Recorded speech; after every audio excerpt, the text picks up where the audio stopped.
Hello everyone, welcome once again to English classes UP board. Students, आज की video में हम स्टडी कर रहे हैं बी हाइव बुक के lesson number 6 my childhood lesson के इम्पॉर्टेंट मैचिंग वर्ड्स।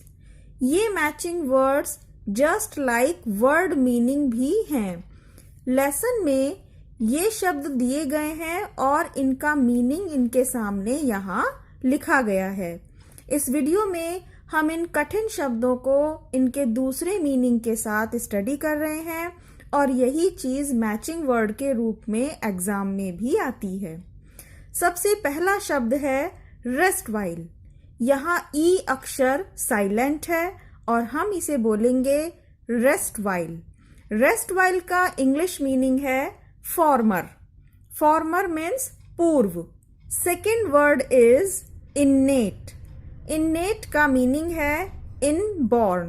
हिंदी में कहेंगे जन्म से। स्टूडेंट्स, यहाँ हमने मैचिंग वर्ड्स को इस तरह से एरो लगाकर या फिर नंबर डालकर शो नहीं किया है, क्योंकि बच्चों आपको मैचिंग वर्ड में इस शब्द का आंसर जिससे मैच करना है वह इसके सामने लिखकर बताना होता है।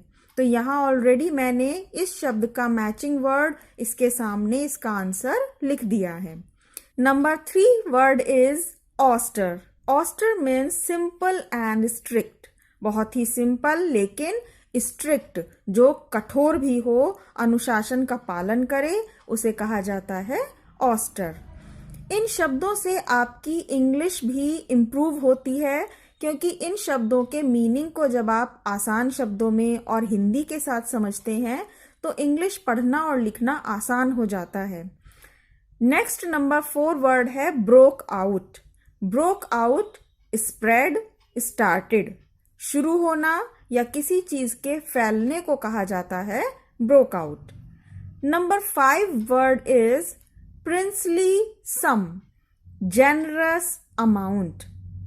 इन दोनों ही शब्दों से पता चलता है कि हम बहुत बड़ी मात्रा की किसी वस्तु को कह रहे हैं। Princely sum, generous amount. Generous शब्द का मीनिंग है दरिया दिल। बहुत अमाउंट किसी चीज की मात्रा, यानी कि बहुत बड़ी मात्रा को हम कहते हैं जेनरस अमाउंट। और नंबर 6 इज आना। आना शब्द हमारे भारत में बहुत पहले, बहुत शताब्दियों पहले जो मुद्रा, जो रुपए पैसे चलते थे, ये उसे कहा जाता है। पैसे को आना कहा जाता है। 1 रुपए में 100 पैसे होते हैं और 100 पैसों का भी छोटा रूप है आना। An old Indian coin, Bharat का पुराना सिक्का। नंबर 7 इज दिन मनी। दिन money a well known Tamil newspaper.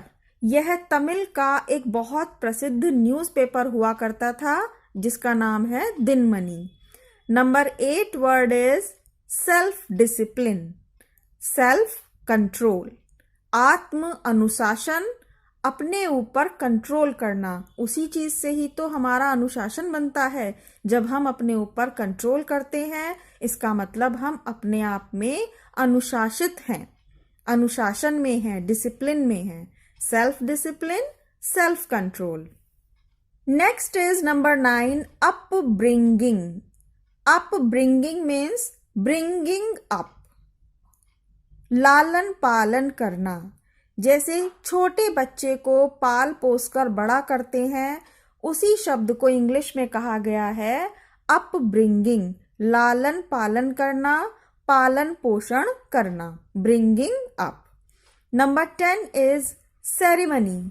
Ceremony संस्कार, किसी चीज को मनाना, रिचुअल्स, परंपराएं, रस्में, रिवाज। Number 11 idols. आइडोल्स मीन्स मूर्ति, statues. Number 12 could not stomach, could not bear, सहन नहीं कर सका। जैसे हम हिंदी में भी बोलते हैं हजम नहीं हुई बात, तो उस चीज को यहाँ पर प्रेजेंट किया गया है could not stomach. Stomach means पेट। ये शब्द यहाँ केवल इस चीज का आभास कराते हैं कि कुड नॉट स्टमक मीन्स हजम नहीं कर पाना, किसी चीज को सहन नहीं कर पाना। कुड नॉट बेयर, और बेयर का मीनिंग सहन करना। तो number 13 is downcast. Downcast का मीनिंग है सैड, डिप्रेस्ड, निराश होना, उदास होना। Number 14 is impression. Impression effect, प्रभाव, किसी चीज का प्रभाव पड़ना, किसी चीज का एक चिन्ह छोड़ देना, पहचान छोड़ देना, इंप्रेशन डाल देना। Number 15 is incident. Incident means event, कोई घटना होना, कोई किसी प्रकार की एक इवेंट होना, आयोजन होना किसी चीज का। Number 16 is apologise. Apologise means pardon, माफी मांगना।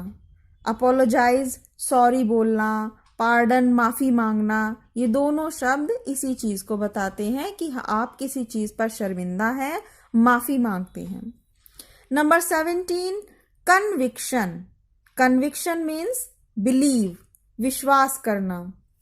नेक्स्ट इज नंबर 18 अल्टीमेटली, और अल्टीमेटली का नेक्स्ट मीनिंग है एट लास्ट, फाइनली, अंत में, आखिरकार। तो इन शब्दों को हम इंग्लिश में प्रेजेंट करेंगे अल्टीमेटली, एट लास्ट से। 19 नंबर इज सेग्रीगेशन। सेग्रीगेशन, इसका नेक्स्ट मीनिंग है, मैचिंग वर्ड है सेपरेशन, अलग हो जाना, अलग अलग। Segregation means separation. Number 20 is conservative, Orthodox. जो लोग संकुचित विचारधारा के होते हैं, कट्टर स्वभाव के होते हैं, उन्हें कहा जाता है conservative Orthodox. Next is number 21 rebel. Rebel means विद्रोही, कुछ नया करने वाले, किसी पुरानी प्रथा को छोड़कर नया रिवोल्यूशनरी सोचने वाले। Rebel, revolutionary. Number 22 is horrified. Horrified means afraid, डर जाना, भयभीत हो गया। Number 23 is unprecedented. अनप्रेसिडेंटेड का मीनिंग है नॉवल। नॉवल का मीनिंग है नया, जो पहले कभी ना हुआ हो, बिल्कुल अद्भुत नया चीज कोई।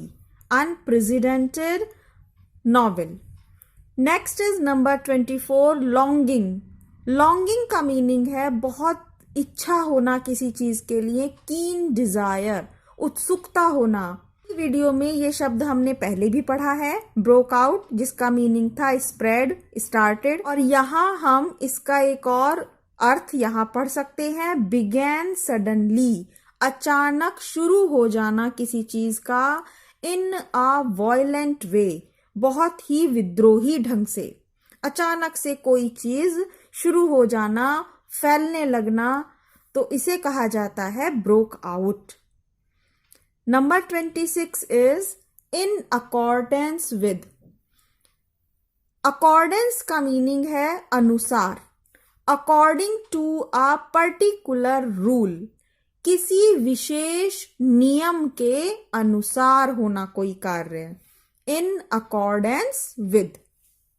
Next is number 27 a helping hand.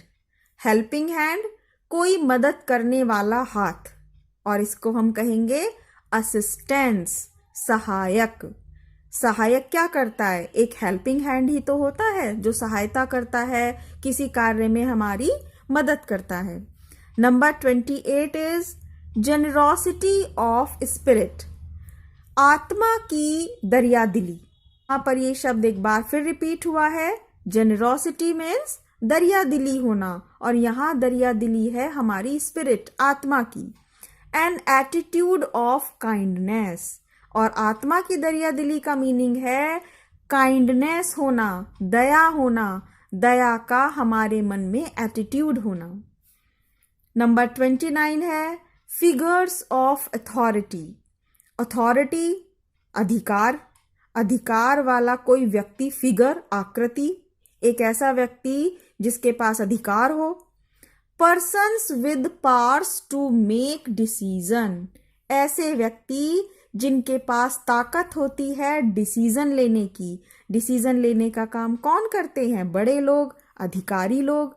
तो आप इन दोनों के मीनिंग को आई थिंक समझ गए होंगे। फिगर्स ऑफ अथॉरिटी, पर्सन्स व्यक्ति, with power to make decision जिनके पास निर्णय लेने की ताकत हो। स्टूडेंट्स, इस वीडियो में हमने कुछ इम्पॉर्टेंट मैचिंग वर्ड्स के द्वारा कुछ इंग्लिश शब्दों को सीखा है, समझा है। आई होप ये वीडियो आपके लिए बहुत हेल्पफुल रही होगी। इस वीडियो को लाइक करना और चैनल को सब्सक्राइब करना ना भूलें। इसी तरह की हेल्पफुल वीडियोस आपको मिलती रहेंगी।